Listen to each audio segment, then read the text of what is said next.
Now, the main contribution some of my friends on the other side of the aisle have made in the fight against ISIL is to criticize this administration and me for not using the phrase radical Islam. This is a political distraction. That was President Obama unleashing on Donald Trump and his approach to terror just less than 72 hours after the worst terror attack since 9/11. Yeah, here to react, Fox News contributor Pete Snyder. Pete, good morning to you. Good morning. Well, we heard President Obama speaking yesterday, refusing still to call it radical Islamic terrorism.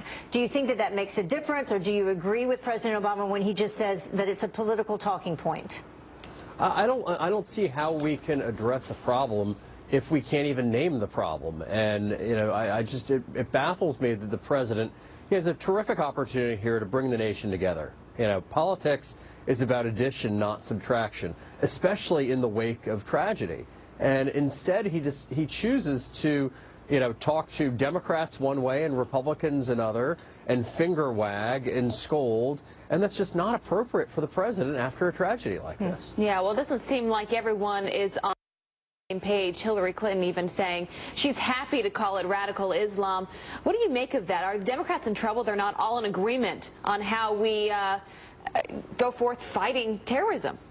Well, Democrats are in trouble because of the failed policies against ISIS. You know, President Obama famously called them a JV squad, completely ignored them, said that it wasn't something that we needed to address, and here they're influencing our own citizens to take action and kill 50 American citizens. So it's a clear problem. It's going to be a problem for Hillary Clinton. She's tied at the hip with this administration. So sure, they're struggling with it. Mm-hmm.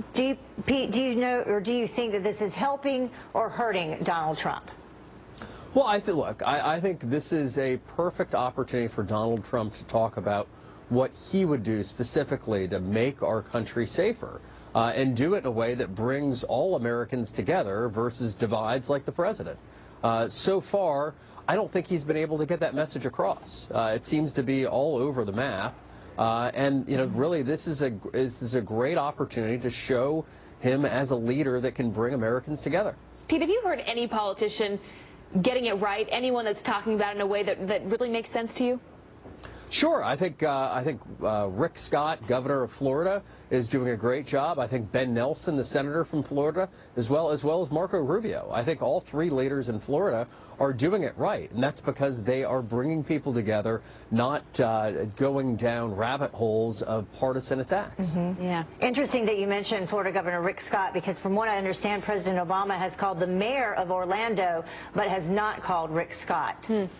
I simply don't understand that one. Yeah. The president has the time. I mean, if he can lecture the country about their behavior and what they should or shouldn't be doing, and lecture Donald Trump and throw partisan bombs, he can certainly pick up the phone and call the governor of the state that is dealing with this horrible tragedy. Yeah. Pretty easy call to make. Pete Snyder, thanks for being with us this morning. Thank you. Thanks for having me. Well, it's now about 6 minutes.